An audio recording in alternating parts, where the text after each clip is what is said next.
I am happy to dedicate this book to my two sons, Sean and Kelly. Chapter 1. The Neural Basis of Consciousness. An interview with Professor Patricia Churchland, conducted by Meredith Doran. Patricia Smith Churchland is a professor of philosophy at the University of California, San Diego. She is the author of the book Neurophilosophy Toward a Unified Science of Mind-Brain, Cambridge, MIT Press, 1986, which outlines her views on the connection between philosophy and neuroscience. The following interview was conducted by Meredith Doran, editor of Plato's Cave, on March 10, 1990. David Christopher Lane, professor of philosophy at Mount San Antonio College and founder of the MSAC Philosophy Group, edited Miss Doran's transcript and has included an addendum and a suggested reading list. Meredith Doran. What I would like to ask you first is what initially led you into being interested in philosophy, or was it science that first interested you? Patricia Churchland. What drew me into philosophy? Well, I just got very interested as an undergraduate in the kinds of questions that were raised in a philosophical context, but I was at the same time very interested in science, especially biology. Doran. So what led you into working in philosophy rather than in scientific research? Churchland. I don't know that there was anything really interesting in regards to choosing philosophy over science, but I decided to go to graduate school in philosophy, and I went first to the University of Pittsburgh. I did an MA there, and I probably should have stayed on to do the PhD there, but I had sort of itchy feet, and I was interested in going abroad for a while, so I went to England, to Oxford, and I finished up there. Doran. And so at this point, were you keeping up with the neuroscience research that was going on? Churchland. No, not particularly, I wasn't. I was really doing very traditional philosophy at that time. Doran. What were your beliefs? What was your position at that time? Any different from now? Churchland. Well, I guess as a graduate student, especially at Oxford, I came to really be very dissatisfied with the sorts of methods that people were using to try to answer questions within philosophy. They were interested in questions about the nature of rationality, the nature of perception, about the nature of knowledge and how we could know things, and the view seemed to be that if we wanted to understand these things, then what we should do is sort of reflect long and deep on these issues and to analyze the concepts as people use them within ordinary language. That's the big thing that was done at that time, and it seemed to me to be likely to be non-productive. It seemed to me to be not very rewarding as a method. Doran. Kind of a vaguely defined way of approaching these issues? Churchland. Yes, perhaps reflection is an important element, but that unless one takes into account the data that really are available about, say, the nature of rationality or the nature of perception, that you're likely to be missing quite a lot. Now, that opinion was not well received at Oxford. At that time, I think that people thought it was just a bit naive. I, nevertheless, wrote my thesis along those lines. Donald Davidson, I think, was very important in the sense that he had taken the view that we should see desires and beliefs and so forth as causes within the whole scheme of things, rather than rational ideals or something. And once you do that, and once you think along the lines that Quine does, then it seems quite obvious that what you want to do is look for an empirical or scientific account of how humans work. Doran. And as you began to try out a more science-based approach to philosophy, how did you address the issue of what differentiates us from the things around us? How are we as humans different from inanimate objects? Is there anything that makes us uniquely human? Churchland. Well, obviously there is something that is different between inanimate or animate things, and we know what that is. It's DNA. Or if you're a virus, it's RNA. And that's pretty clear. I mean, people used to think that what differentiated such things was vital spirit, or the life force, or élan vital, or something of that nature. Doran. So if anything survives us, is that it? Our DNA, our genetic patterning? Churchland. Well, if you have children, it does. But unless you have a clone of you, if you had a clone of you, then of course the same DNA would be there. But obviously, if you do the standard method, which is sexual reproduction, then you're getting a genetic mix. Your children aren't you, but they're related to you in a really close way, obviously. But that's all.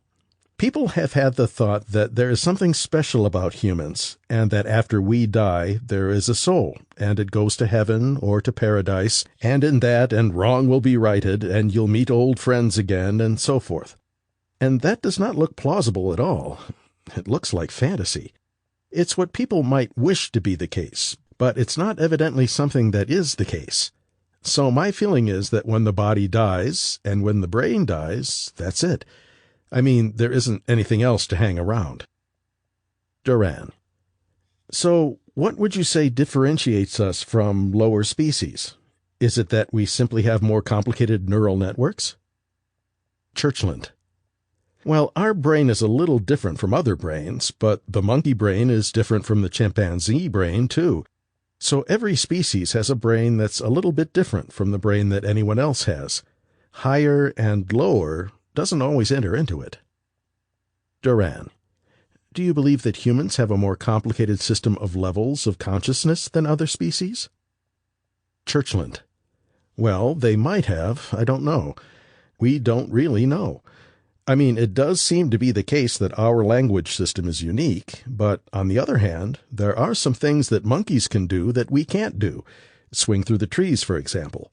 Or hang upside down from their tails, if they have tails, and so forth. And there are a lot of things that a beaver can do that I can't do. I can't build a dam the way a beaver can build a dam, and not just because I don't have the big front teeth to chew things down, but because they have the knowledge and the skill of how to put a dam together. So I don't think that higher and lower is necessarily a useful way to think of it. People have this inclination to think that there is this great chain of being, and hot dog, we're on top of it, or that we're fashioned in the image of God. It's silly. We are evolutionarily somewhere along the line, and what would be nice to know would be what it is about our brains that enables us to have a culture and that enables us to do such things as use language. But that's not something that's necessarily more valuable than being able to do what a gorilla does or what an orangutan does. Duran. In light of all the scientific and technological advances that have come about in the past few hundred years, do you feel that dualism is even a tenable position in the modern world? Churchland. No, not at all. It's not. It's just barely conceivable and very implausible. Duran. So do you believe that as our scientific knowledge increases, a scientific mindset will eventually take over, superseding mythical ways of viewing and explaining the world around us? Churchland. Well, it's hard to say what will happen. That's a sort of sociological prediction that you're asking me to make. I think it's very hard to say, because people are very inclined to hold fast to lots of old superstitious beliefs. There are still some people that are being treated for mental illness by having a priest come in to exorcise the devil.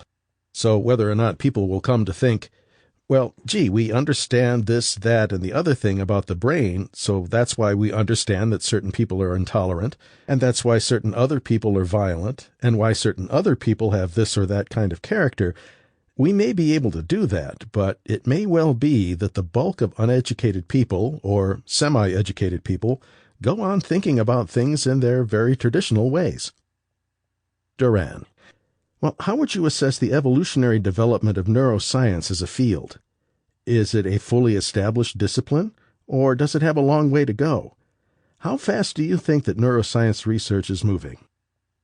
Churchland. Well, again, that's very hard to say. It has to be remembered that you can't study the brain very easily without really high-powered advanced technology and equipment. And of course, that's why it was much easier to do cosmology if you were Galileo than it was to do neuroscience. He didn't have a microscope. He didn't have ways of fixing tissue to prevent it from rotting.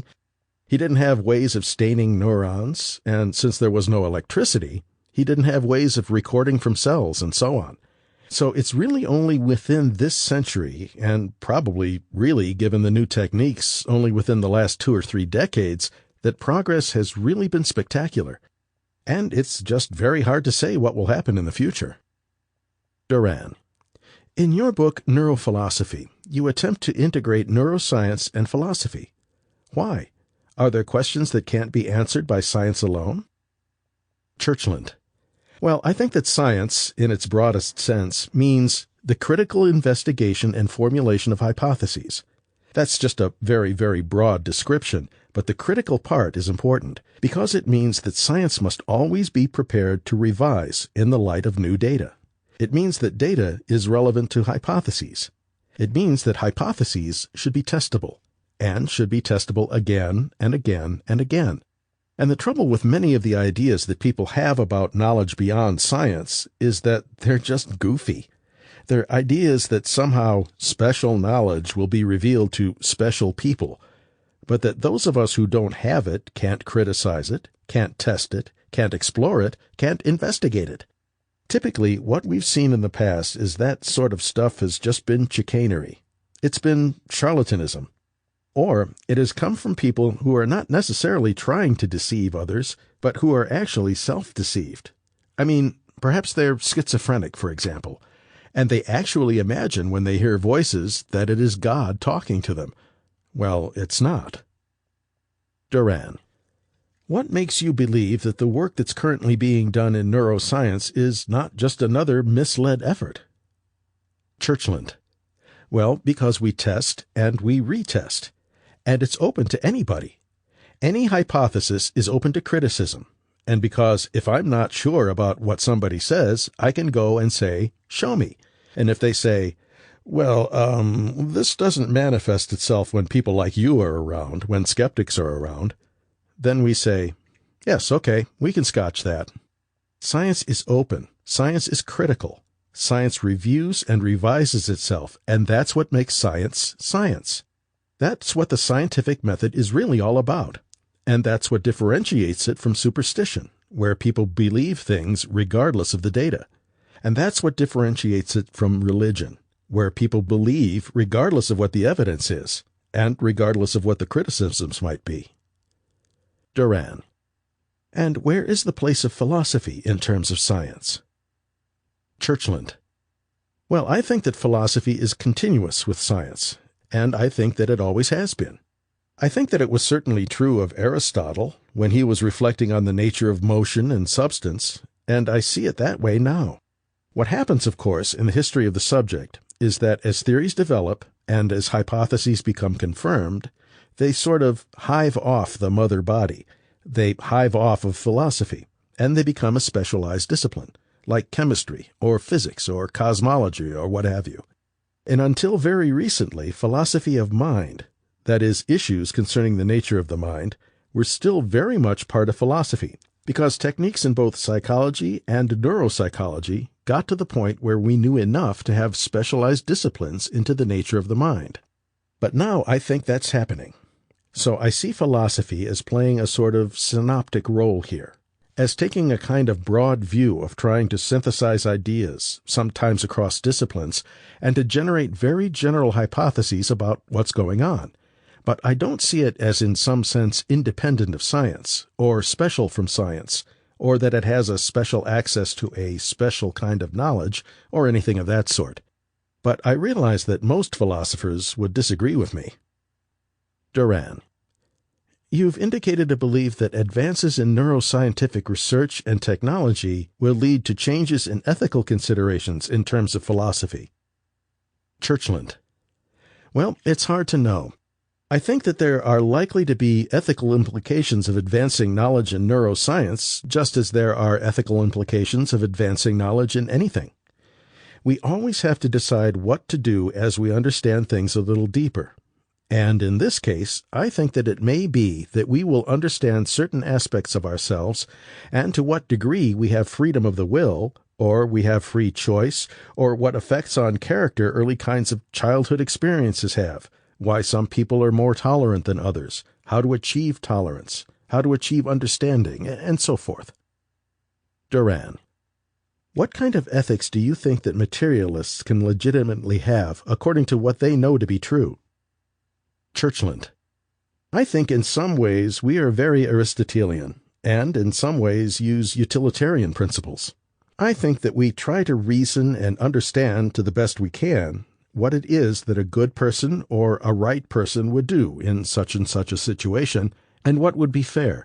And we try to reflect on what fairness consists in, and try not to be dogmatic, try to be tolerant, try to be as fair-minded as possible. I think that really, in some ways, tolerance is something which is critically important to the survival of the species, and that it's something that's very often neglected when people teach their children morals. They think it's important to be intolerant of people who are different, intolerant of people who are pro-choice, intolerant of people who want to live a different style of life, intolerant of certain kinds of sexual practices, and so on. I think that that's very worrisome, and I don't think that the human race can tolerate that. The human race cannot tolerate intolerance, in other words. So perhaps if we knew more about how the brain works, then we might be able to achieve a greater degree of tolerance and understanding of one another, and I would think that that would be for the benefit of mankind. Duran. In addressing the area of morals, tolerance, and intolerance, we come to the issue of religion. Some say that religions have, in the search for truth, actually put up barriers to finding the truth. Do you think this is true? Do you think that religions or spiritual ways of approaching the search for truth can be valid, can provide any useful or helpful information? Churchland. It depends on what you're talking about. I don't think that religion is of the slightest help in the search for empirical truth, or for truth about the nature of things, and indeed the history of religion has shown that, by and large, religions are anti-intellectual, they're anti-scientific. They actually prevent progress rather than aid it. So I don't think they're of the least help so far as understanding the nature of ourselves and understanding the nature of the universe is concerned. But I think that there might be wise people who happen to be in religions, or who happen not to be in religions, who can be helpful to us about how to live a life, as I think Aristotle was, for example. Duran. Have there been any religions, such as Buddhism, for example, which steers away from dogmatism, that have interested you or intrigued you? Churchland. Well, not me personally, because that isn't something that I feel I need. But when I did begin to learn something about Buddhism in the context of having this tutorial with the Dalai Lama, I think I did begin to appreciate that if people have to have a religion, then probably Buddhism is amongst the better ones to have, because of its emphasis on tolerance, on self-reliance, on reasoning things out yourself, keeping dogma to an absolute minimum, because there is an attempt to achieve a kind of wisdom, through experience and through living and through talking to people who are supposed to know more than you, and who are supposed to be wise in the way to live life. And I think that they are very helpful to many people, in the question not of the nature of truth, but in the questions about how to live a life. Should I make this kind of a choice or that kind of a choice? Should I try to be this sort of person or that sort of a person? And there, I think that they are helpful. But I think that within any religion, there are probably people who are somewhat helpful. But there are many people who are not. There are lots of priests and lots of ministers who are positively not helpful about how to live a life, because they themselves are misdirected in one way or another. Which is no surprise. I mean, why would they be expected to know about how to live a life just because they're a priest? Duran. So just by the principle of random chance, you're going to find some religious people who are wise? Churchland. Yes, and some people really are. They grew up perhaps in a loving atmosphere or whatever. But I think that some people are really good at it, and some of them go into clinical psychology, some of them end up teaching mathematics at school. It depends. Duran. I know that you've worked with the Dalai Lama. I'm wondering if, in spending time with him, you got any idea of what it is about him that makes people think he is spiritually enlightened. What are people responding to? Churchland. Well, I don't think he is enlightened particularly, because I don't think that anybody is, except that I think that he's learned a lot in his life. I think he's acquired quite a lot of knowledge about the way the world is. I think that what is nice about him, one reason why one responds to him, is that, first of all, he is very, very tolerant, and he listens. If he wants to know something, he'll ask a question, and then he'll listen to the answer, and he may change his mind, depending on what you said. I think that for someone in his position, well, one doesn't always see that. If I may draw a contrast with the Pope, I think that there we see somebody who probably is less open than the Dalai Lama. And the Dalai Lama is also very gentle, very unpretentious, and one senses that this is what he thinks is important in life. When he says, for example, "I'm just a simple monk," the first time you hear it, you think, oh, well, that's like the Pope saying, "I'm just a simple priest." But as it turns out, he has a kind of unpretentiousness and a kind of directness and a kind of honesty that does make him special. But he's not the only person I've met who's like that. I mean, I have met scientists who are like that, but it makes them very lovable people. And certainly I thought that he, the Dalai Lama, was very kind and very gentle, a very good person. Duran. Getting back to your own work, Neuroscience and the Nature of Existence, do you think that science, even if it is able to map out mental processes in terms of brain physiology, can even begin to address the ultimate origin of those processes? Where, in your opinion, is the cause or origin of mental processes? Churchland. I do think that neuroscience will be able to explain, well, it depends on what mental processes you're talking about, but I think that if you're talking about, for example, the nature of memory, or perception, or reasoning, or use of language, I have no doubt that we will understand those processes in terms of the way the circuits in the brain function. I mean, there isn't anything else to explain them in terms of, so it better be that. There's no spooky stuff lying around such that when I look in a certain direction I see an orange. It's the way the rods and cones work, and the neurons work, and the way the circuits are put together that allows me to see that orange. Now, there's still a lot that we don't understand about it, but I expect that we will understand it.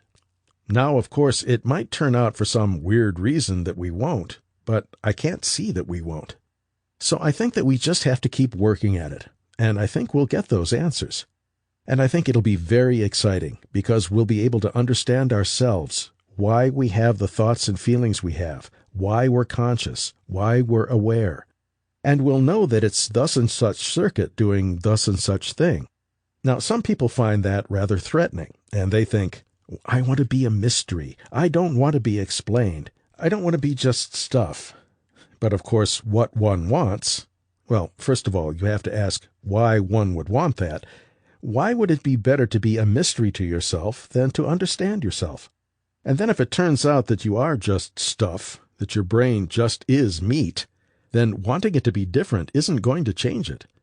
Why not accept it for the glorious piece of meat that it is? Duran.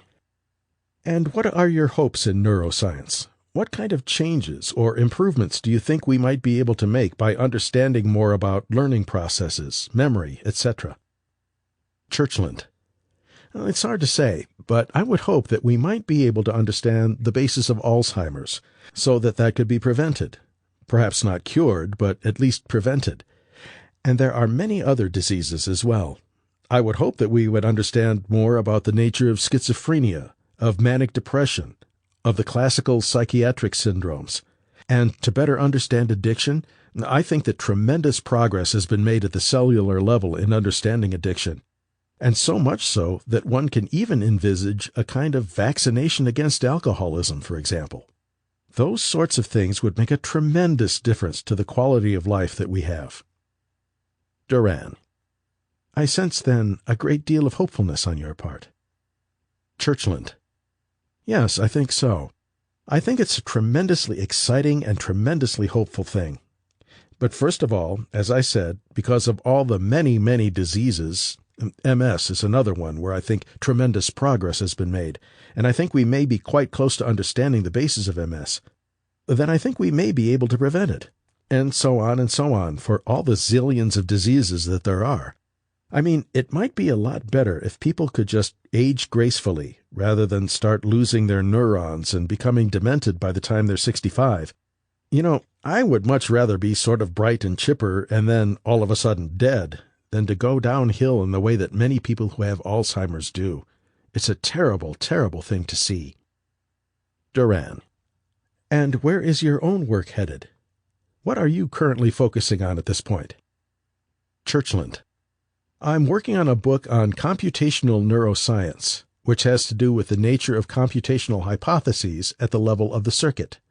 We know quite a bit about what's happening at the level of the single cell, but we want to know how single cells interact with one another in order to produce an effect such as remembering something, or such as recognizing something as an orange. And so the book is directed to some technical as well as some very general questions at that level. Neural Reflections. If we are more than the physical substratum of our cerebral cortex, why is it that everything we do is modulated by our brain? I go to sleep because of chemical electrical signals triggered within my skull. I wake up for the same reason. Yet because my awareness seems distinct from my bodily apparatus, I somehow believe that I am running the show. However, the reality is that I can do very little. I don't digest my food. I don't beat my heart. I don't develop antibodies to ward off diseases. I don't even know if I originate thoughts or only direct them.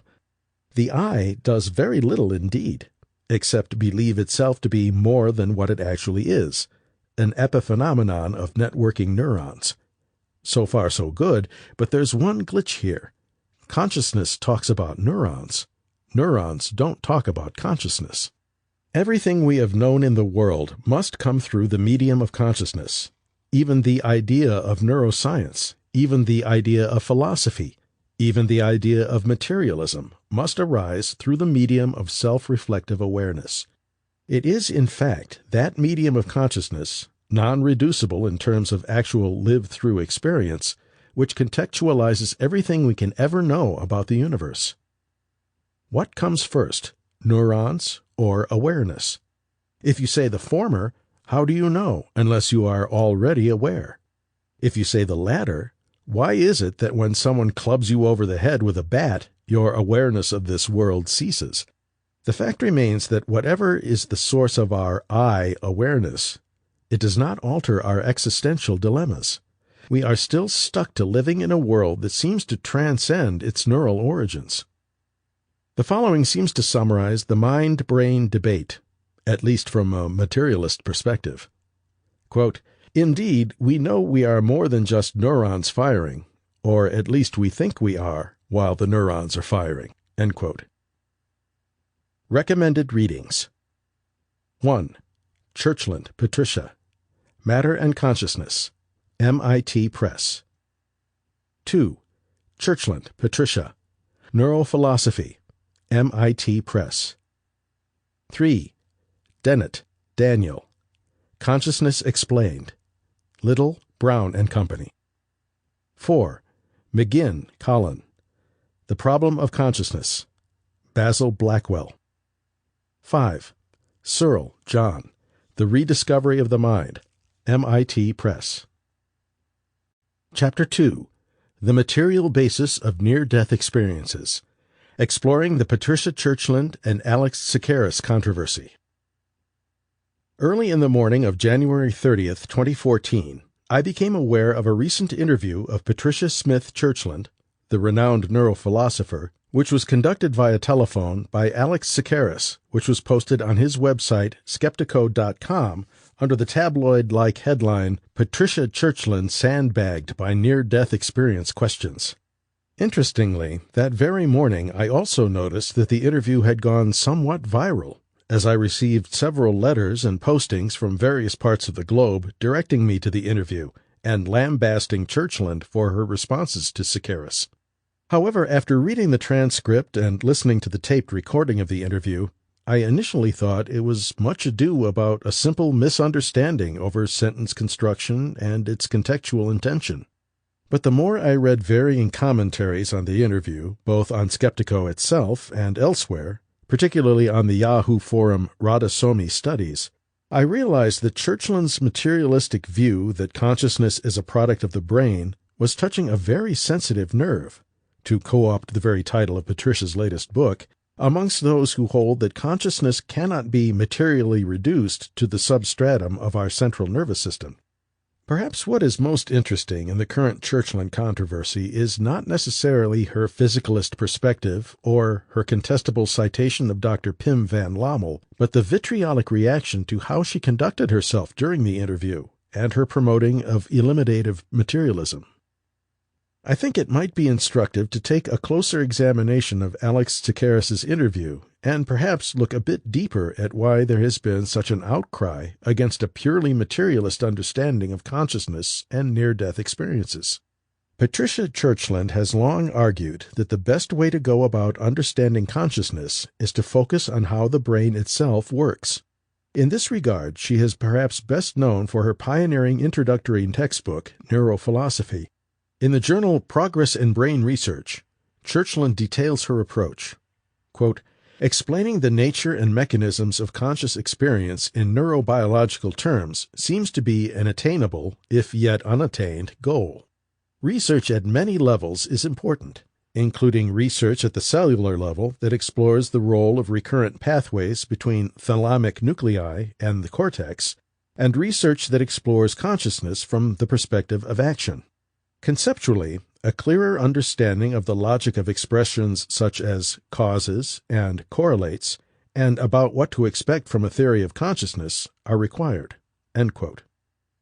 In Churchland's latest book, Touching a Nerve, the Self as Brain, she devotes Chapter 3, My Heavens, to exploring the physiological basis behind near-death experiences.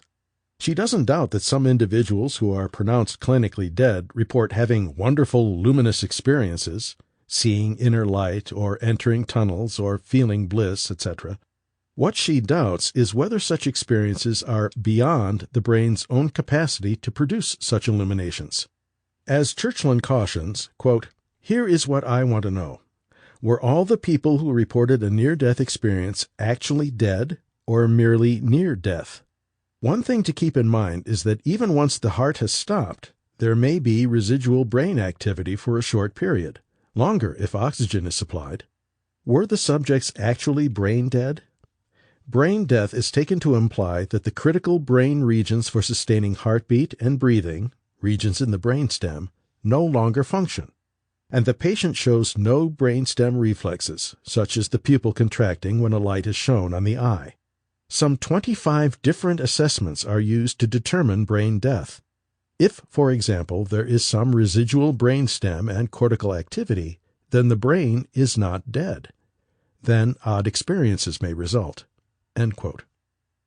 Churchland clearly doubts that those reporting near-death experiences, keeping in mind that only a minority of such patients, anywhere from 12 to 18% in one major study, ever recall having one, were in fact completely brain dead, since more sophisticated brain imaging techniques indicate that subtle neural activity may still be operative. As Churchland radically asserts, quote, one fairly reliable way to assess the prospects of a patient in coma after severe anoxia, such as in drowning, is to image the brain twice, separated by several days. If the brain is severely damaged, substantial shrinkage will be observed in the images over the course of a few days. Shrinkage is seen more frequently in severe oxygen deprivation, or anoxia, than in head trauma.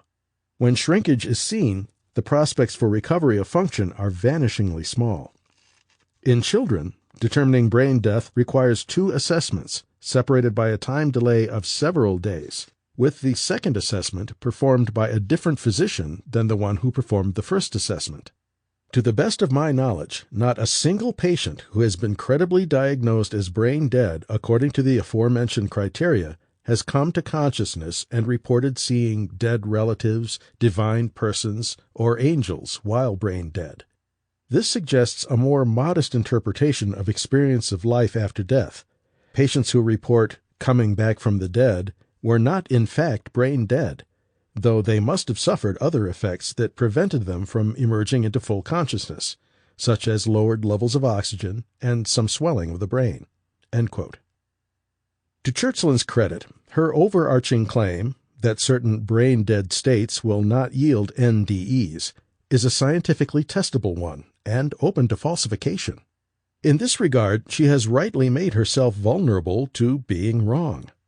That is all to her credit, since it may backfire and end up lending more support to those who argue that NDEs really are glimpses of something beyond the mind-body complex.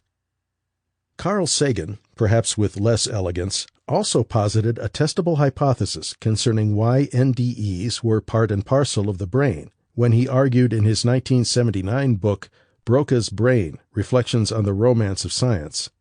In a masterstroke of reductionism, Sagan posited that NDEs were not glimpses of heaven, but rather vague birth memories of one's obstetrician or midwife. As Sagan poetically put it, quote, "At the end of the birth process, when the child's head is penetrated at the cervix, and might, even if the eyes are closed, perceive a tunnel illuminated at one end, and sense the brilliant radiance of the extrauterine world. The discovery of light for a creature that has lived its entire existence in darkness must be a profound and, on some level, an unforgettable experience. And there, dimly made out by the low resolution of the newborn's eyes, is some godlike figure surrounded by a halo of light, the midwife, or the obstetrician, or the father. At the end of a monstrous travail, the baby flies away from the uterine universe and rises towards the lights and the gods." End quote. Sagan's theory that NDEs were in actuality BBMs, or being-born memories, recalled because of severe birth trauma, was widely publicized when it came out and even made for a popular article in Reader's Digest entitled The Amniotic Universe.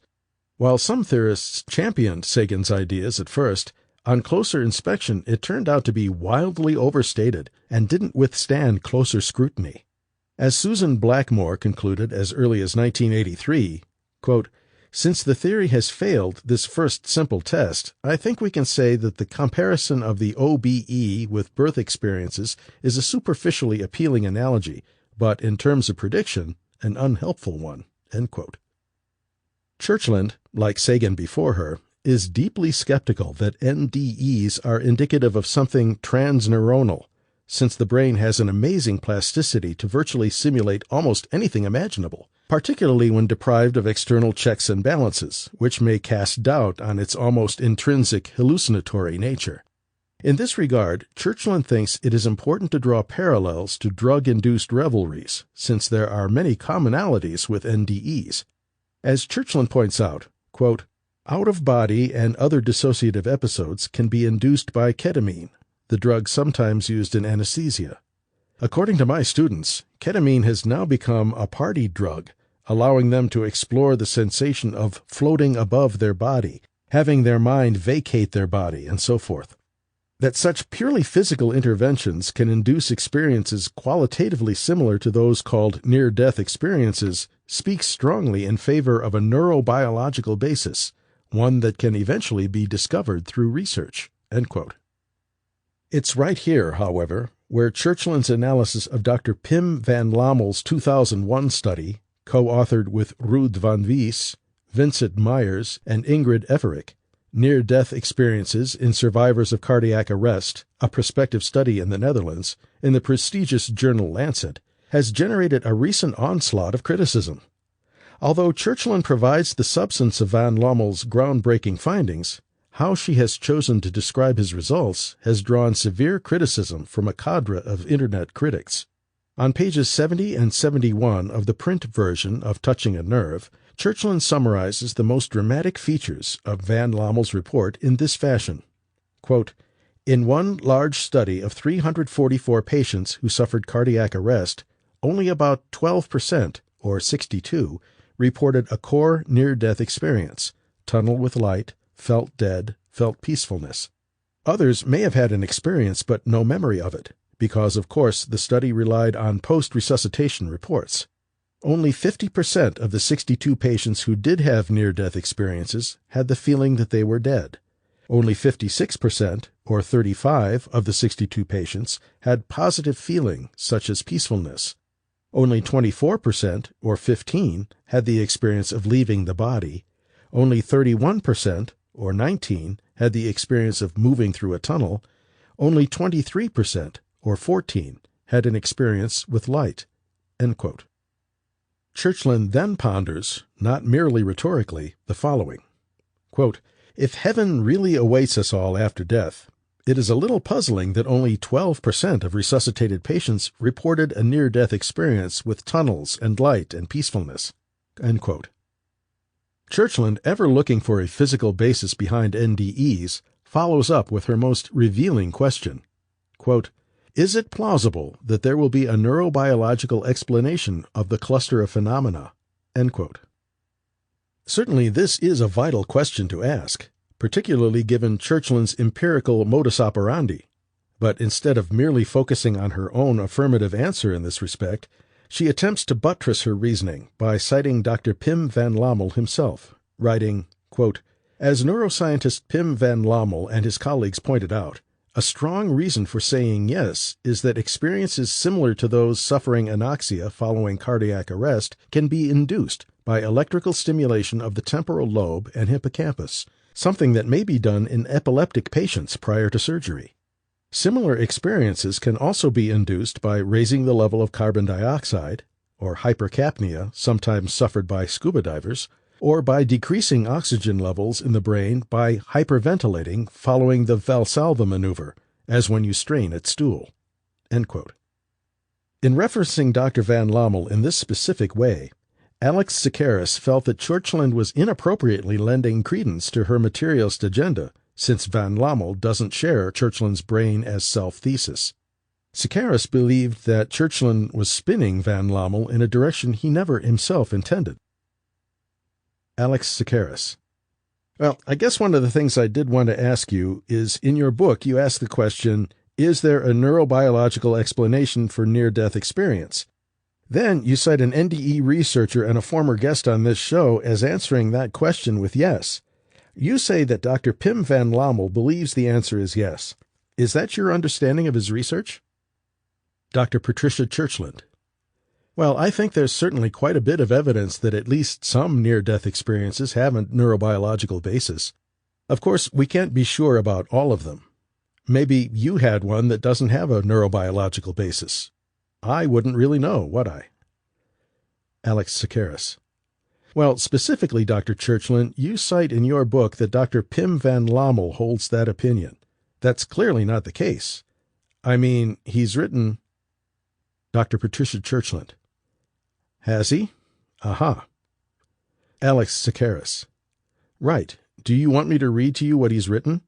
He's written that the study of patients with near-death experience, and this is from the Lancet paper that you're citing, clearly shows us that—" What fueled the ire of a large number of commentators to the Churchland interview, besides how she comported herself, was the belief that she had misleadingly cited van Lommel in order to prop up her own NDE as purely brain-induced hypothesis. A close study of van Lommel's Lancet paper does indicate, however, that he too does feel that there are certain components of NDEs that must have a neurobiological basis, since he writes, "And yet neurophysiological processes must play some part in NDE. Similar experiences can be induced through electrical stimulation of the temporal lobe, and hence of the hippocampus, during neurosurgery for epilepsy, with high carbon dioxide levels, hypercarbia, and in deceased cerebral perfusion, resulting in local cerebral hypoxia, as in rapid acceleration during training of fighter pilots, or as in hyperventilation followed by Valsalva maneuver.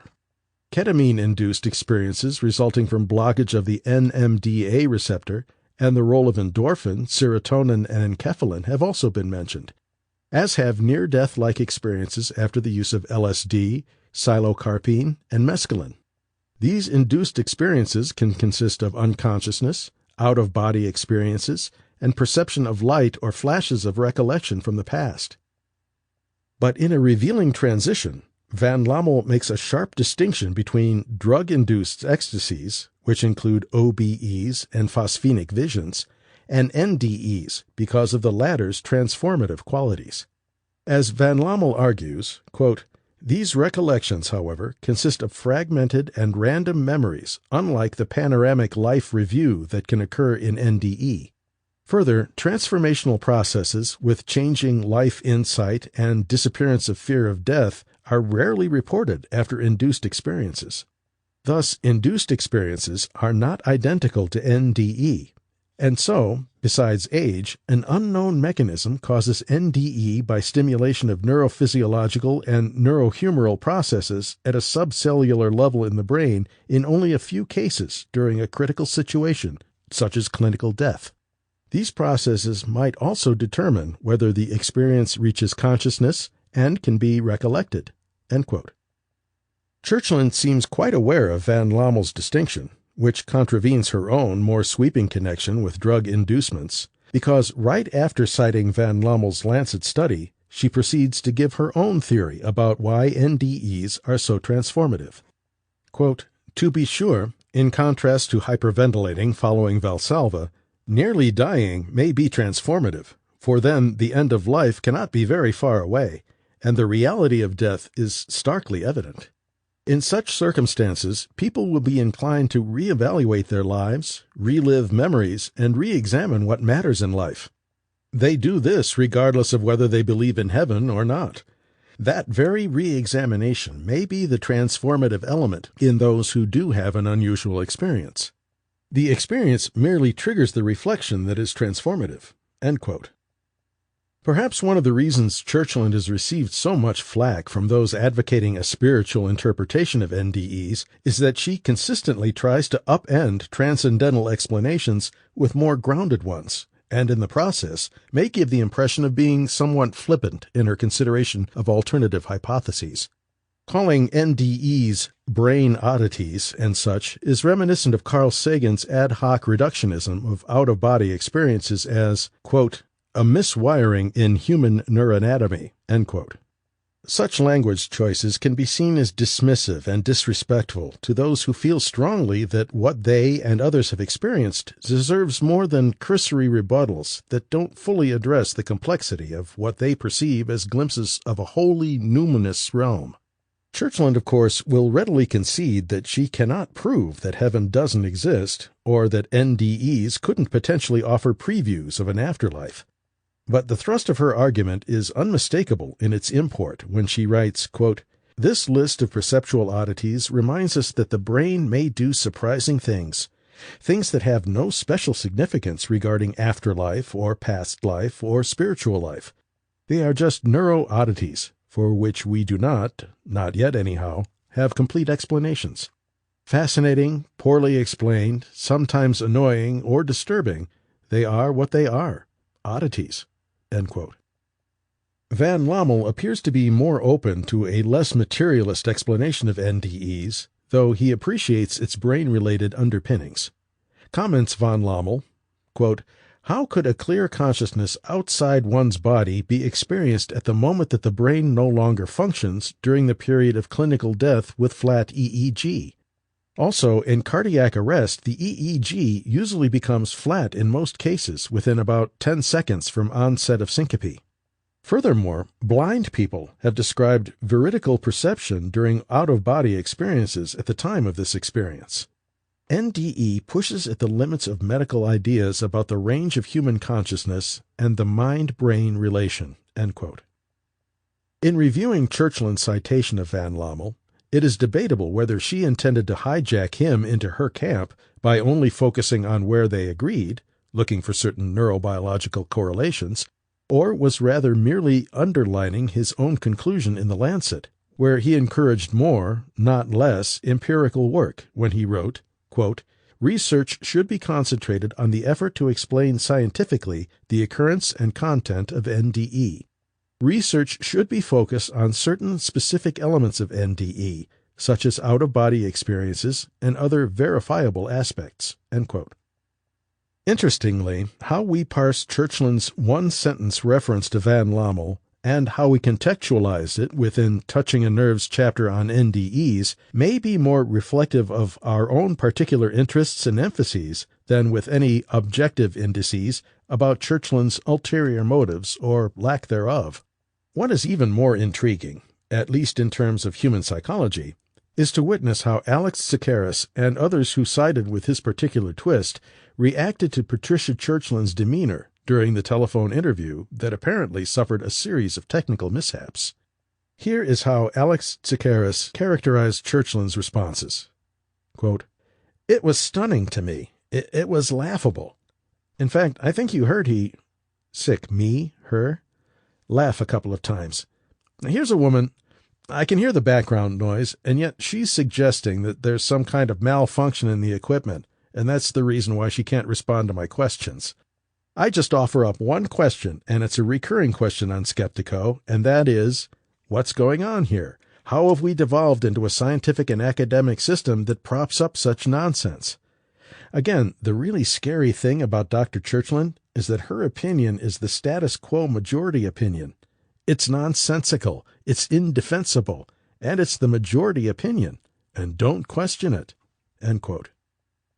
A number of respondents to Tsakiris' interview felt that Churchland consciously hung up on him because she was backed into a corner about misappropriating Van Lommel's opinion and was afraid of taking any more heat. Jason Enger's own comment is indicative of several others. Quote, "Her dubious claims about technical difficulties don't explain her bad arguments, bad responses, hesitations, and silence during the times when she was responding to you and wasn't claiming any technical difficulties.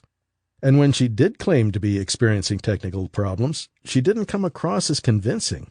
She's a poor actress. And why would she let her interaction with you end in that manner if there was nothing other than technical issues involved in ending the telephone interview? Why didn't she email you an explanation of what she said about Pim Van Lommel, for example? Why would she let the interview end that way if she was being honest? I'd expect an honest person to quickly email you with the relevant information. Maybe she'll email you with some sort of response in the future, or provide a response to somebody else if asked for one, or pressured to give one. But the fact that she didn't quickly provide you with a response, whether over the phone or otherwise, is revealing." End quote.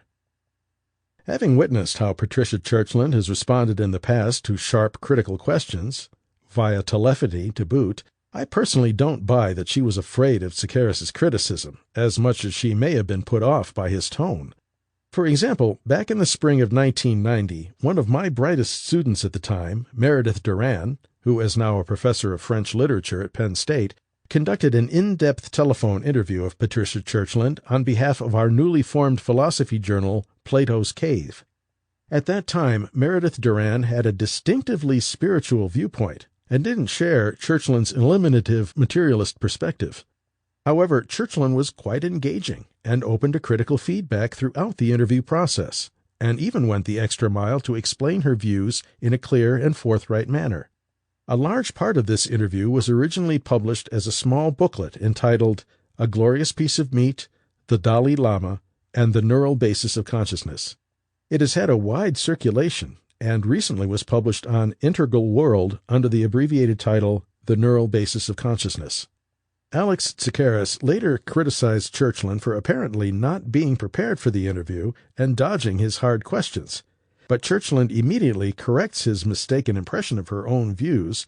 He conflates her nuanced understanding of consciousness with his own caricatures of Daniel Dennett and Rachel Dawkins on the nature of consciousness and what it means, making one pause about who was the real unprepared participant.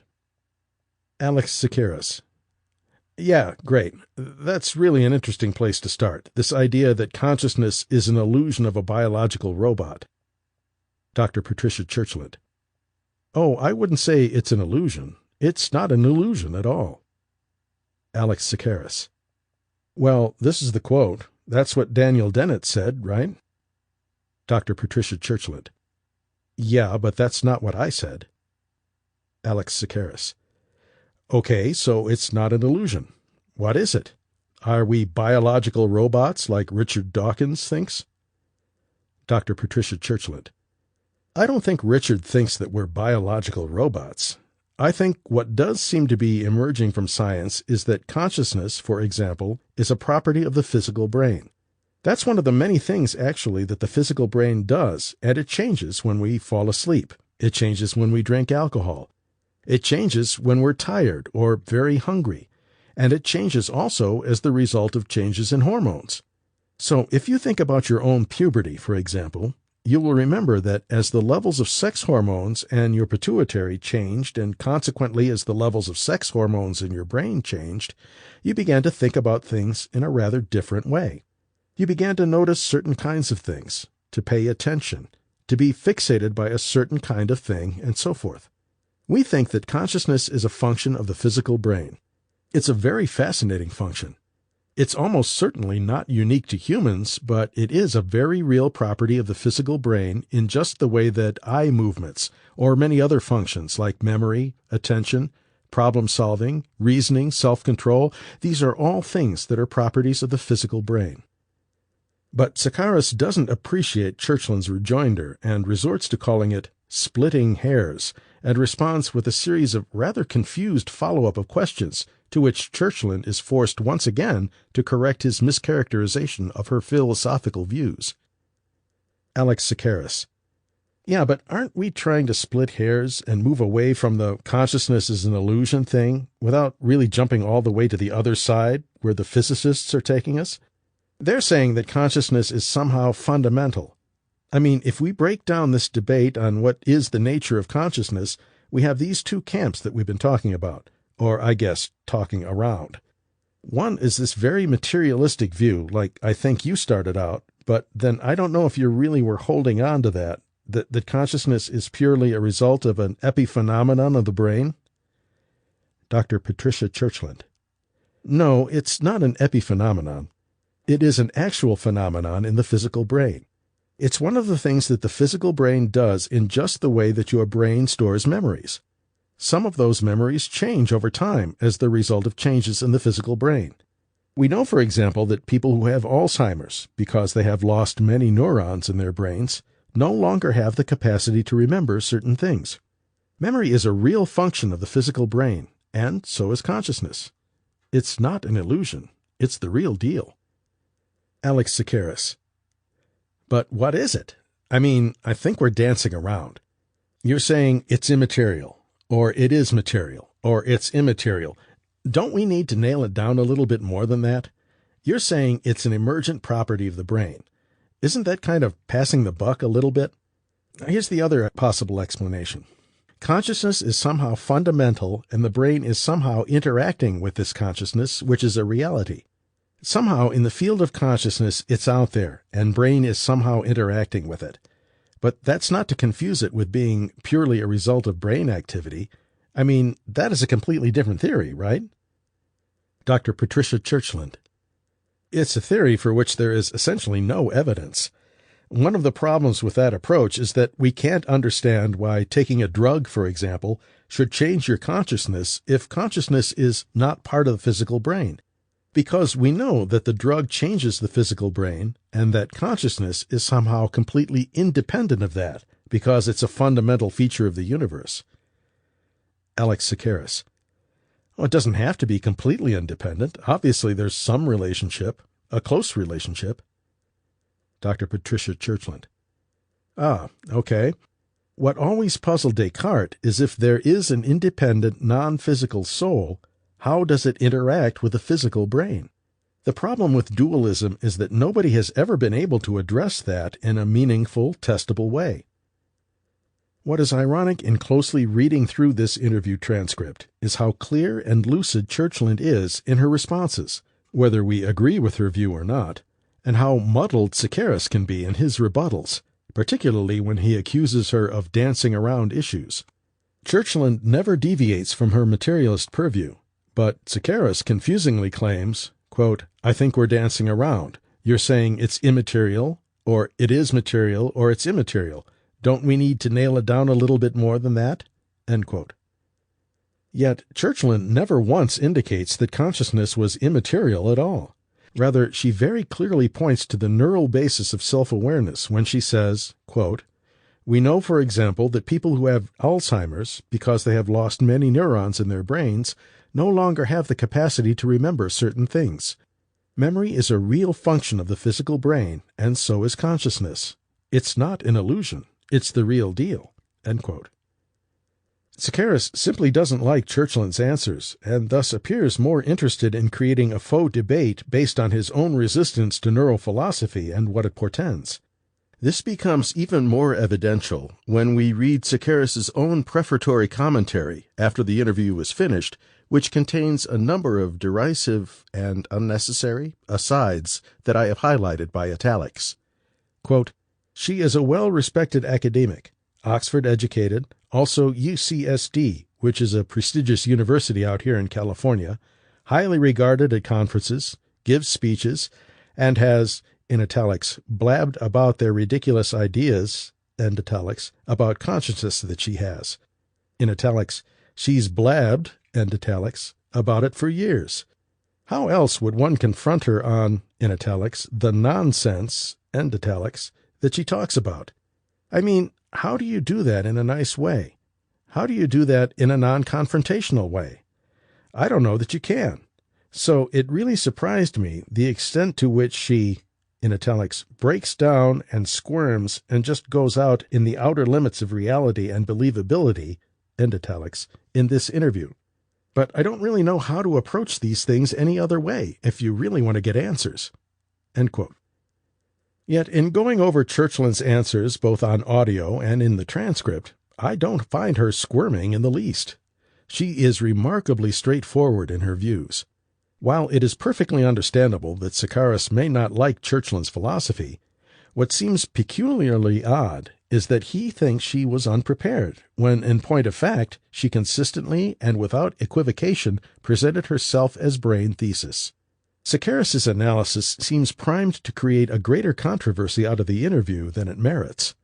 The very title he uses to advertise it, Dr. Patricia Churchland Sandbagged by Near-Death Experience Questions, reads like a headline from a tabloid and has been used by Sekeres before in his interview with Dr. Gary Marcus with the exact same heading, with only the names being changed.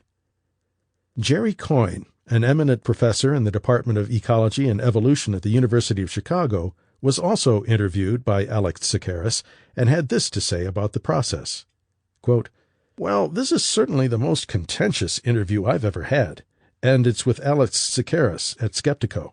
The discussion is 57 minutes long, and things get pretty heated. It's both recorded and transcribed. I'd recommend listening to get the full flavor. When I first agreed to the interview, I was told we'd talk mainly about my book and about evolutionary biology. Several readers acquainted with the show warned me that Alex was a woo-meister who was into things like parapsychology and near-death experiences. Forewarned, I emailed Alex, and he verified that we would indeed talk about evolution with perhaps a bit of discussion on the side about free will.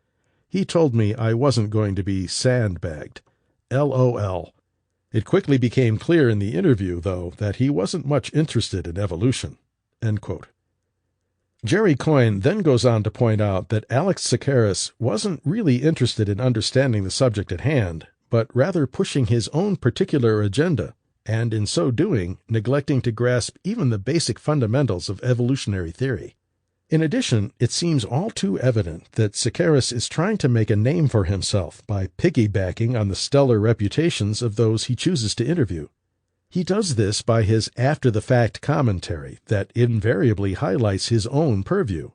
While this is not surprising in itself, it is his own website, needless to say, Sekeres's spin doesn't always do justice to those he interviews, and thus oftentimes creates a false and misleading impression on his readers. As Coyne pointedly explained, quote, "The man has a habit of inserting his own summaries, recorded post facto, at the end and beginning of the podcast. That, of course, gives him the last say. Sekeres was full of misconceptions about evolution, misconceptions to which he clung tenaciously. He was almost obsessed with the idea that Alfred Russel Wallace isn't just given too little credit for his contributions to evolutionary biology, but that he was in fact more important than Darwin in bringing about the acceptance of evolution. He was confused about group selection, which he sees as the reigning paradigm among evolutionists of how natural selection works. Sekeres also wanted to talk about how quantum mechanics negates modern evolutionary theory, about the evils of materialism, about quantum entanglement of neurons, and about precognition. Anyway, I wasn't in any mood to put up with either Wu or Alex's many distortions of evolutionary biology and its history, and I'm afraid I went a bit Hitchens on him. Too bad, but he deserved it. I hate it when hosts ask you to talk about your field and then wind up using the discussion as a platform to expound their own ideas, especially when they're crazy ideas." End quote. Outside of how we ultimately interpret Sekeres's interview with Patricia Churchland, there is no doubt that NDEs and how we ultimately interpret them is a hugely controversial topic. There seems to be a deep resistance amongst many to a physical explanation for why extraordinary experiences happened near or at the time of death. Yet, as I have argued before in several essays, I think those positing a mystical worldview are actually much better off by encouraging scientists to continue looking for a purely physical causation behind NDEs. Why? Because if NDEs are truly transneuronal, then researchers will inevitably uncover aspects which cannot be adequately explained by naturalistic methodologies. Thus, ironically, the empiricist ends up proffering more, not less, evidence for something transcendental. However, if we forego such a rationalist endeavor too early, then we run the very real risk of confusing a physical phenomenon with a spiritual one. In other words, I think it is wise to fully exhaust the brain-based possibilities for why NDEs may exist before prematurely theorizing about potential spiritual explanations. To flesh this out in a more graphic, if slightly hyperbolic example, I am reminded of an incident that happened to me last year when I was riding my electric skateboard. As I was entering Mother's Beach, a park adjacent to where I live in Huntington Harbor, I tried to ride my board over a little bump, only to find myself falling off and landing on my left elbow directly on the concrete sidewalk. I immediately knew something was wrong, as I couldn't move my arm even a couple of inches. So naturally I went to the doctor, who ordered an X-ray, but the film didn't reveal anything broken. However, he suggested that the X-ray might have missed something, so he encouraged me to have an MRI, which I thankfully did, since it turned out that I did indeed have a broken elbow. I was out of surfing and skateboarding commission for 8 weeks after that. I bring this example up because I think it serves as a good analogy for why it is important not to dismiss too early the viable idea that NDEs may be products of our own neuroanatomy. The brain is the most complex structure we have uncovered in the universe so far, and neuroscience is still in its infancy in understanding precisely how its various neural components work and interact. As such, the brain consists of extremely subtle and intricate pathways that have yet to be completely understood. If a broken elbow can go undetected by an X-ray, but can later show up with a more sophisticated MRI scan, it gives one pause about how much more we will understand about the brain when our technology exponentially advances, so we may unlock hitherto unknown lines of communication. This is not to say a priori, though, that NDEs are merely brain-generated, but that we should be exceptionally cautious before succumbing to what Paul Kurtz rightly called the transcendental temptation, whereby in our desire to support a mystical worldview, we carelessly and hurriedly forego a more rationalist and grounded approach.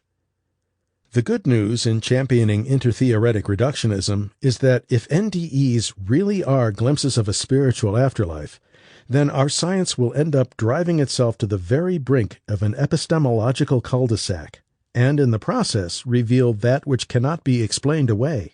In this way, we should always keep an open mind to new data, even if we should also be highly skeptical at the same turn. As Patricia Churchland explained to Alex Sekeres, quote, "Well, I think there's certainly quite a bit of evidence that at least some near-death experiences have a neurobiological basis. Of course, we can't be sure about all of them. Maybe you had one that doesn't have a neurobiological basis." End quote. Addendum. A case of mistaken identity? Today, February 7th, 2014, I received a letter from Frank Visser, sent to him informing me of a recent development concerning Patricia Churchland's one-line citation of Pim van Lommel. The letter to Visser explains that Churchland had mistakenly referenced Van Lommel, where it should have read Dean Mobbs. As Linda Schutz argues, quote, "The paragraph in Dr. Churchland's book in which Pim Van Lommel's name is mentioned is not about the study published by Van Lommel et al., but about the work by Mobbs and Watts, and by Marsh, referenced earlier in the chapter. Dr. Van Lommel is a cardiologist, not a neuroscientist. Rather than a misrepresentation of Van Lommel, it looked to me like the wrong author name had been used in the paragraph. I contacted Dr. Churchland about this, and after checking this out, she confirmed that it should say Dean Mobbs, where it says Pim Van Lommel, and she is taking steps to correct the error." End quote. However, a line-by-line analysis of pages 70 and 71 clearly demonstrates that Churchland was indeed following Van Lommel's line of thinking, and almost cites him verbatim in the process. To understand this contentious point, look at Churchland's wording and sequencing and compare and contrast it to what Pim Van Lommel and his colleagues wrote in The Lancet, the very study that Churchland cited in her notes. Pim Van Lommel writes, quote, "And yet neurophysiological processes must play some part in NDE. Similar experiences can be induced through electrical stimulation of the temporal lobe, and hence of the hippocampus, during neurosurgery for epilepsy with high carbon dioxide levels, hypercarbia." End quote. Patricia Churchland writes, quote, "As neuroscientist Pim Van Lommel and his colleagues pointed out, a strong reason for saying yes is that experiences similar to those suffering anoxia following cardiac arrest can be induced by electrical stimulation of the temporal lobe and hippocampus, something that may be done in epileptic patients prior to surgery.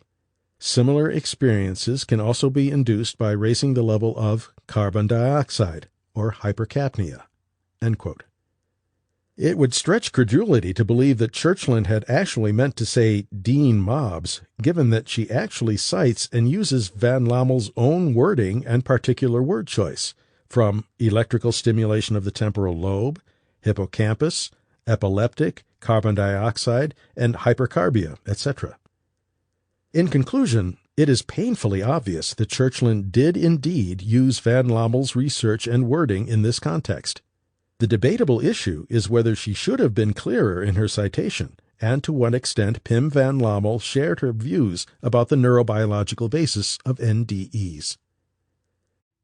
Chapter 3. The Physics of Awareness.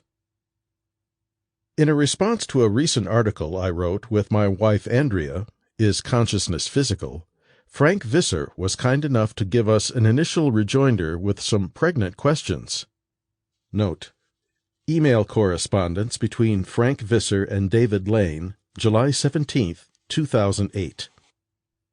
I particularly liked what Visser wrote since it focuses some of the key questions confronting neuroscientists and philosophers concerned with explaining how and why human awareness has evolved.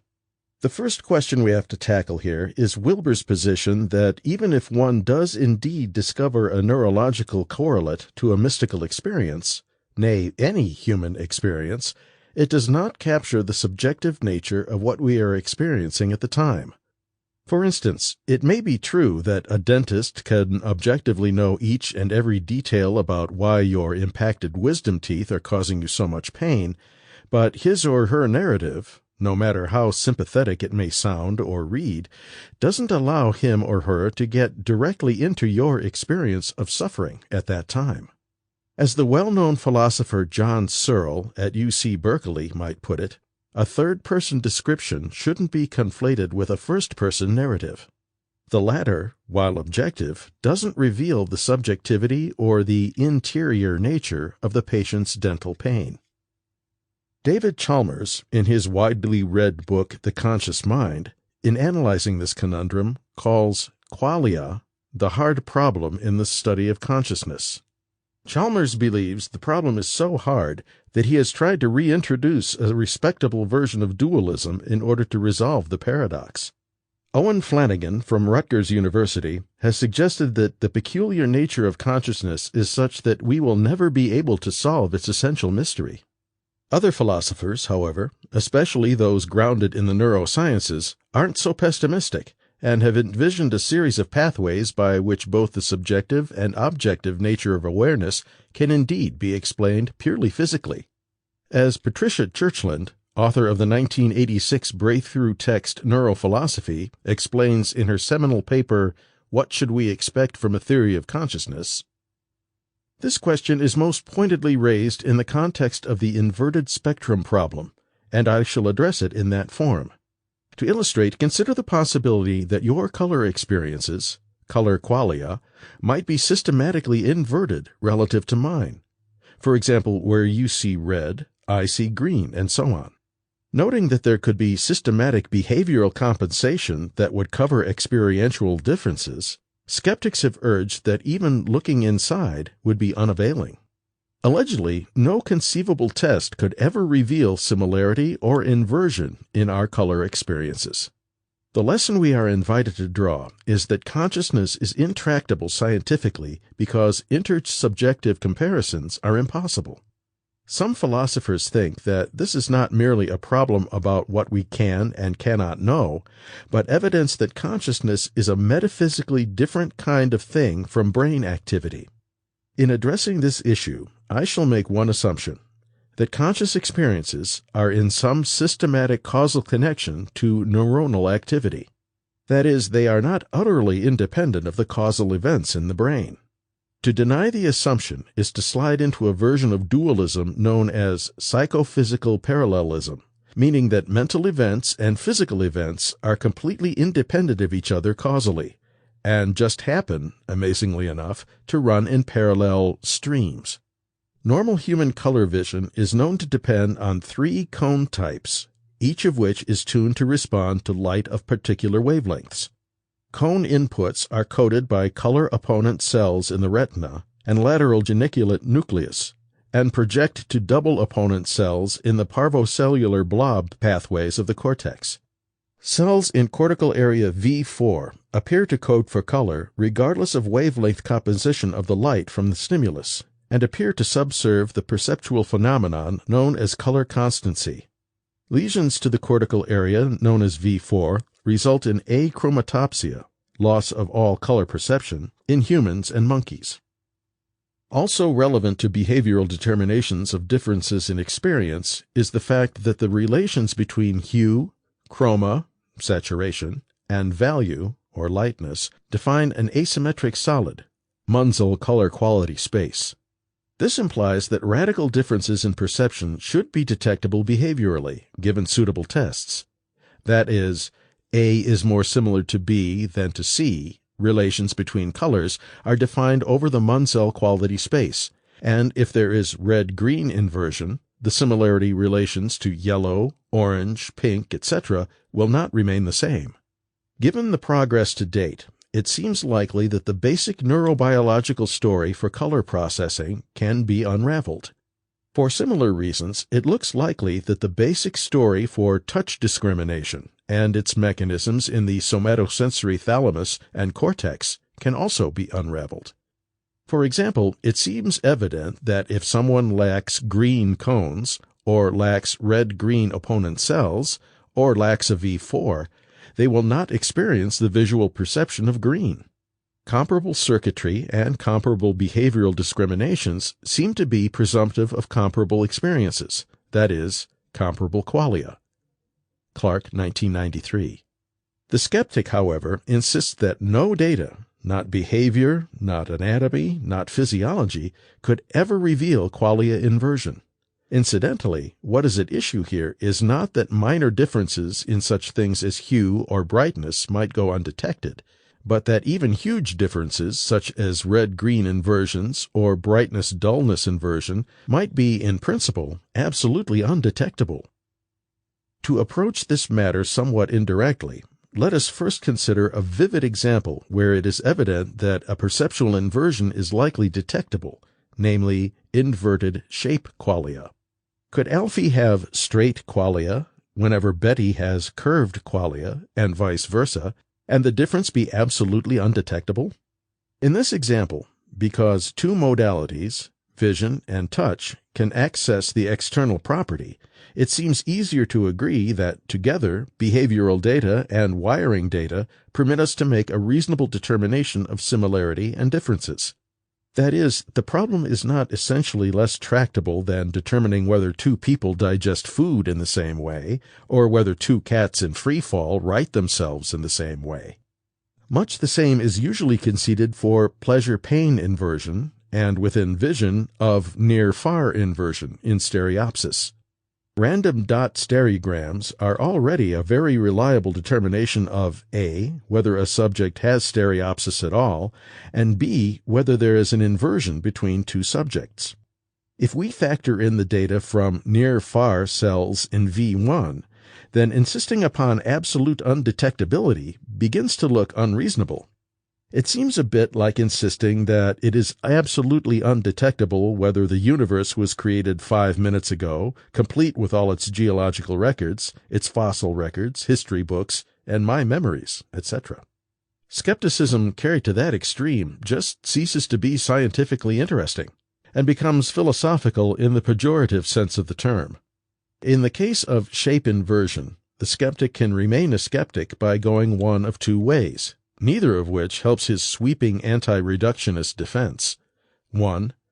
No qualia, not shape, not temperature, not pain, not any qualia, can be compared across subjects, even to a degree of probability. They are one and all absolutely incomparable. For all I could ever know, you might experience the color red when I experience pain. 2. The neurobiology of shape qualia, rough, smooth, etc., can be compared, and perhaps even the neurobiology of stereopsis, but color vision is different.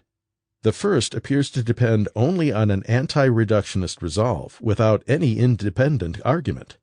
In that case, we really are looking at a circular argument.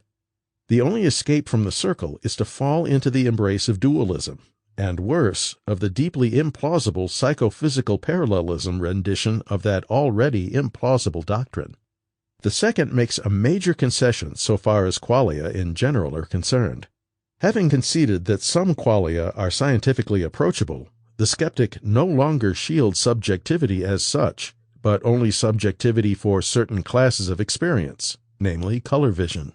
This looks far less powerful than the original position, and it starts the skeptic down a slippery slope.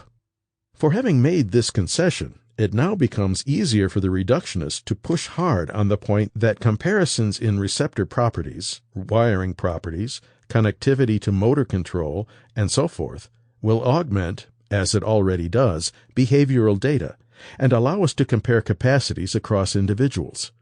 And similar arguments can be made for other single-modality experiences: stereopsis, sound, pain, temperature, feeling nauseous, feeling dizzy, etc. That is, as long as awareness of color has a causal structure in the brain, as long as it is not a property of soul stuff utterly detached from all causal interaction with the brain, data from psychology, for example the color-hue relationships, and neuroscience, tuning curves for the 3 cone types in the retina, wiring from the retina to cortex and intracortically, predicts that big differences in color perception will correlate with big differences in wiring and in neuronal activity. In the context of a more detailed knowledge of the brain in general, rough comparisons between individuals ought to be achievable, subject to the usual qualifications unavoidable in any science. Wilbur tends to see distinct, even if connected, realms between the body, the mind, and the spirit. Indeed, as he first suggested in Eye to Eye, there is a tripartite methodological schema which gives rise to differing truth claims, quote, which means, in shorthand fashion, the investigation of sensory experience, mental experience, and spiritual experience, the eye of flesh, the eye of mind, and the eye of contemplation, all level, all quadrant, end quote. Now, the problem that naturally arises here is that the eye of flesh and the eye of mind and the eye of contemplation are, from a physicalist perspective, merely descriptions of varying functions within one's own single, even if messy and conjoined, brain. The danger here is that Wilber tends to conflate descriptive markers or activities with a hierarchical notion of truth. Yes, I can focus my attention on the visual field in front of me, such as the computer screen I am looking at, or I can instead divert my gaze and ruminate about mathematical symbols that I can imagine in my head without recourse to anything presently in my visual field. Or I can close my eyes in order to stop or alter what images seep into my cranium. Or I can try to shut down my chattering thoughts by focusing on one image, or no image at all, or repeating a mantra, or finding the source from which my awareness arises. But underlying all three of these activities isn't a hierarchy of distinctive modalities for truth ascertainment. What we are witnessing, quite literally, is the various ways we use our attention. Wilber's descriptions run the danger of being taken as reifications, literally making a thingy out of a descriptive abstraction. There isn't a physical truth versus a mental truth existing on separate planes of existence. Likewise, calling something a spiritual truth implies some kind of transcendent ontology, when such is not at all the case. When I meditate, I am not necessarily ascending to something transphysical or transmental. Rather, one could just as easily argue that I am merely invoking a different aspect of my own awareness, such as turning my attention to attention itself, or relaxing the grasping of objects in my visual field to be the field itself. But all of this can rightly be seen as various aspects of one physical being. While meditative and contemplative disciplines certainly have much to teach us about how our brains work, I don't think using outdated and outmoded theological conceptual worldviews is helpful in understanding consciousness. Rather, it seems to be a huge impediment. For example, demon possession is no longer a viable descriptive marker to explain aberrant states of mind. We realize now that such misleading labeling obscured a deeper understanding of how the brain operates under certain psychosocial conditions. Because of our improved neuroscience, professional psychologists have more or less eliminated demonic possession as an accurate behavioral term. This doesn't mean that the belief in such has disappeared, but only that rational scrutiny of the phenomenon has demonstrated that this mental state and others like it were misleadingly identified and explained. We know better now because we have a deeper and richer understanding through science of how our nervous systems react in varying conditions. Likewise, terms such as samadhi, enlightenment, Buddha nature, while indicative of how certain religious systems describe their internal practices, may also be eliminated and replaced with more neurologically precise terminology. To keep using outdated and theologically loaded terminology, as Wilber has tended to do, can unwittingly create fake or misleading truth hierarchies where none may exist. Wilber, to his partial credit, has already admitted to some of this, and thus he speaks of his own evolution with his slightly narcissistic appellations of Wilber I, Wilber II, Wilber III, and so on. But I don't think he has gone far enough. Indeed, he hasn't really come to grips with how his whole Aqual system can be turned upside down and changed quite easily into Edward O. Wilson's reductive consilience, where the exploration of higher realms of existence really does take on a scientific posture, and which grounds itself in physics and chemistry and biology first. Wilber is prematurely pontificating about that which is transrational, when on closer inspection, much of it may simply be sophisticated, if mostly unexplored, machinations of our own cranial capacities.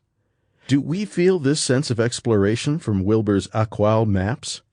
No, we get rather the conceited sense that the cartography has already been charted and figured out, and all we have to do is fill in the gaps. Wilber's integral is theology dressed up in scientific jargon.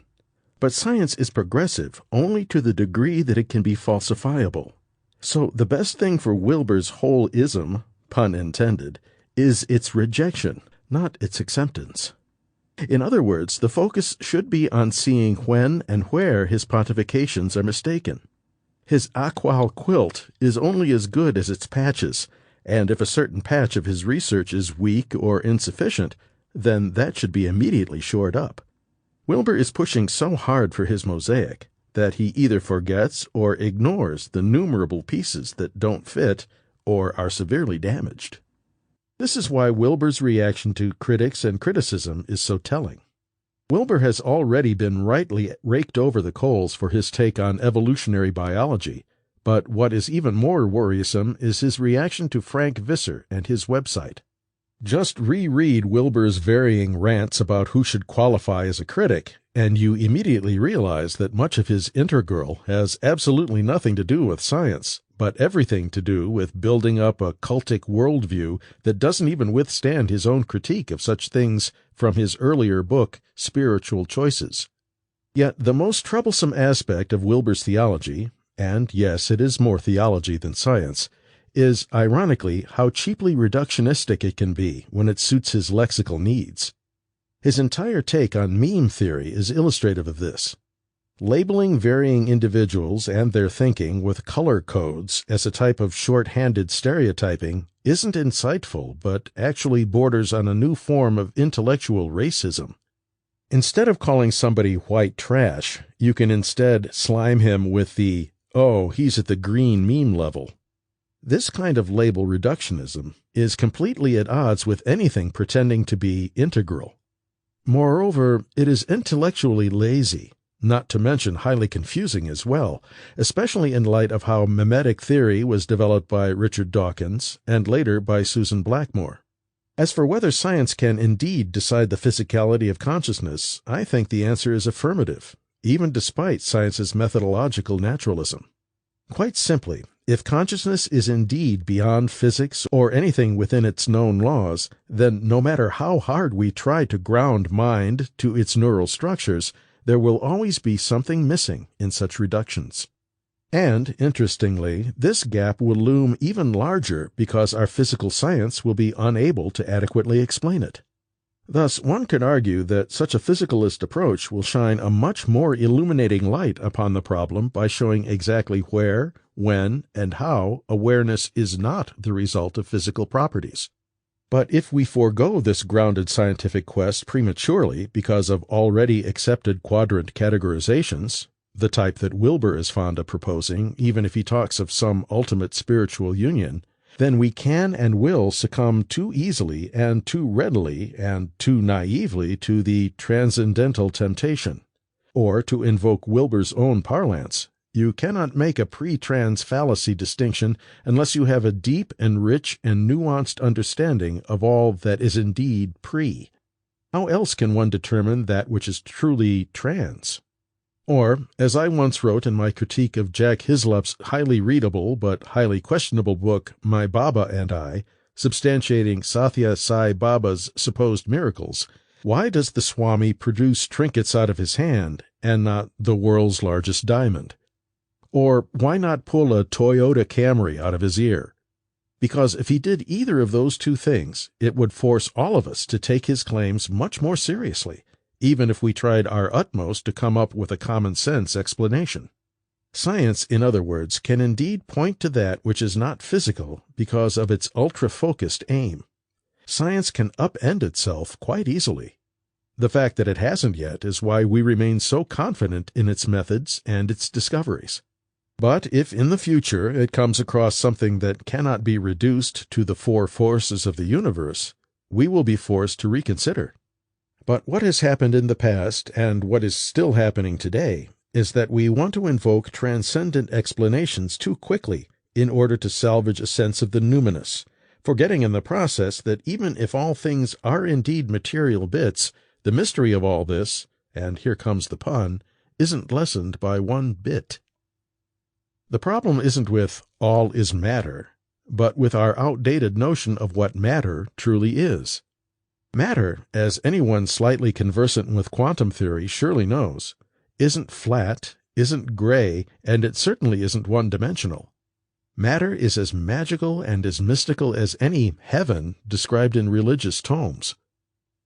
To underline our Wittgenstein-like difficulties, imagine that you are a devout Sikh, and after you died, you entered into that most exalted of spiritual regions, Sachkhand, literally the truth realm.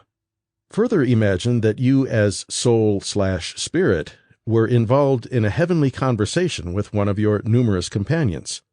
You query, "Wow, we are in the land of truth and bliss, but what are we made of here?" Your friend responds, "Ah, we are beings of light." Now, for most of us, hearing this conversation here on terra firma, it sounds uplifting, and we might even wish we could have something similar. But is it really any different right now? What is matter, anyways? From organisms to cells to proteins to molecules to atoms to electrons to light? The most famous equation in modern physics is Einstein's E=mc², which, if we pause for a second, is as mysterious as anything written in our ancient religious scriptures and measurably more radical. My point is that the resistance we have to reductionists who say we are just matter is because we tend to think of matter as flat. It is, of course, anything but. Thus, maybe the reason we opt for dualism, or the idea that something must be beyond matter, is because we haven't come to grips with the amazing plasticity and mystery inherent in matter itself. In other words, we are using an extremely outdated and misleading definition of matter, and in so doing, losing sight of the wonderfulness of what physics and neuroscience is saying. We are not lessened because we are just matter, just as we wouldn't be lessened in Sachkhand if we were made of just light. Frank Visser rightly captures our semantic confusion when he queries, quote, "How on earth could cells and molecules lead to felt states? Forget about psi. Psychology itself is as paranormal as you can get." End quote. At first glance, it does seem to be absolutely amazing how we could get from molecules to self-awareness. But the same could be said about life itself. How can it be that a 3-letter sequence of DNA strung together in varying sequences can produce a giraffe, a shark, and a human being? Indeed, rearrange atoms and you can get a chalkboard, a cruise ship, an orange, and the moon. But get it, we do.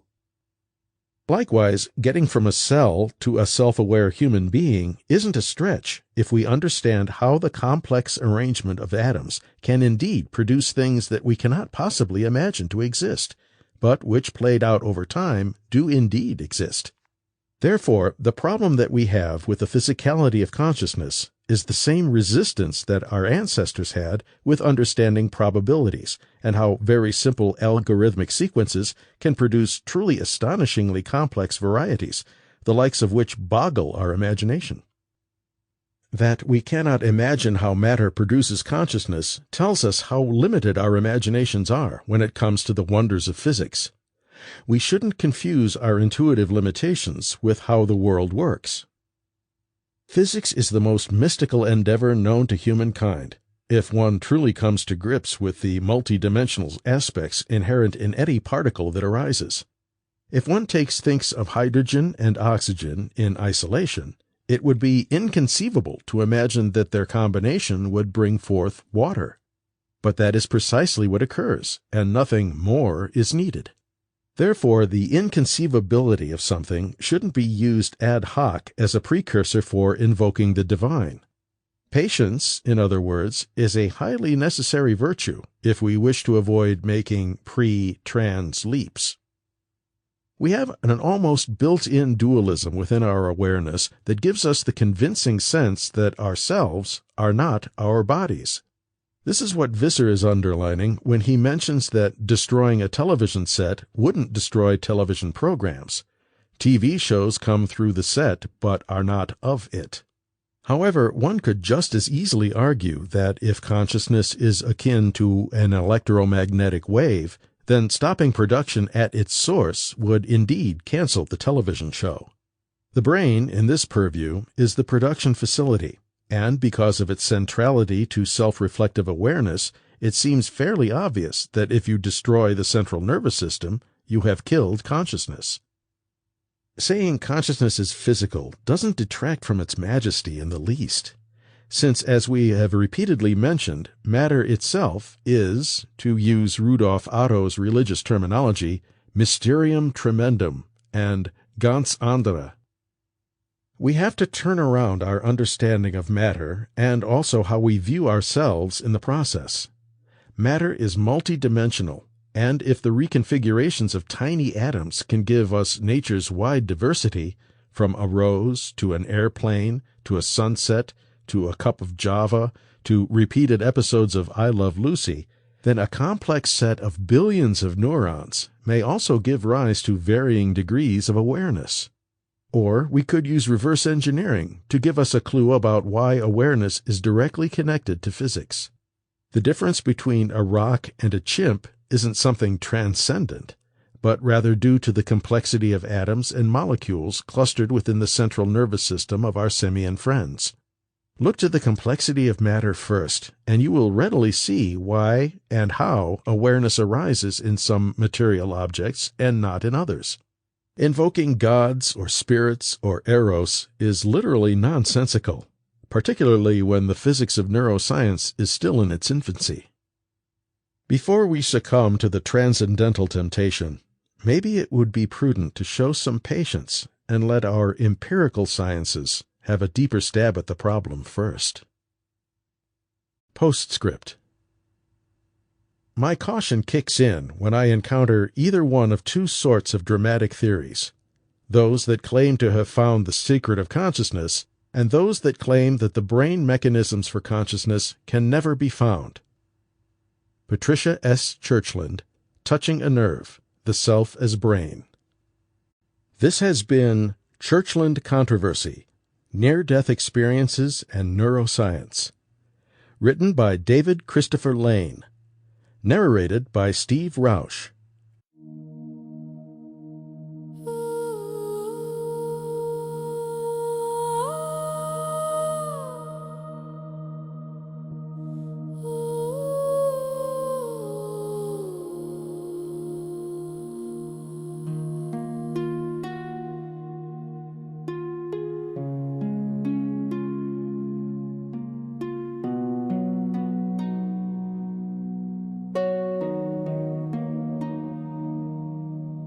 Moonlight dances on the trees,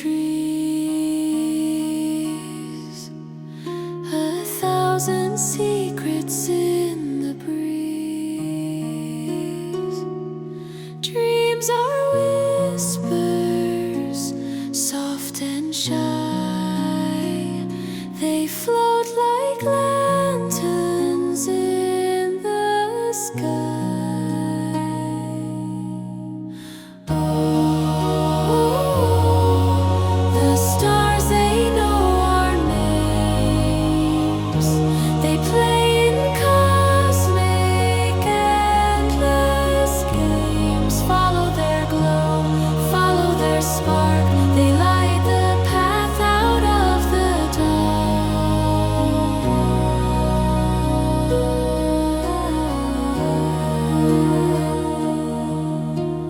Rivers hum their lullabies.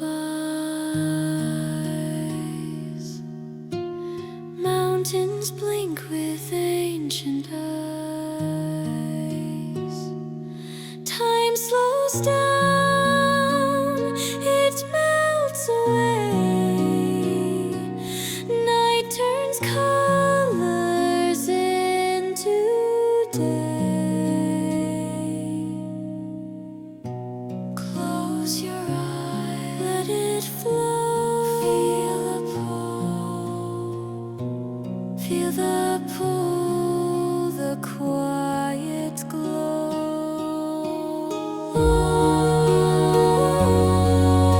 The stars, they know our names. They play in cosmic endless games. Follow their glow, follow their spark.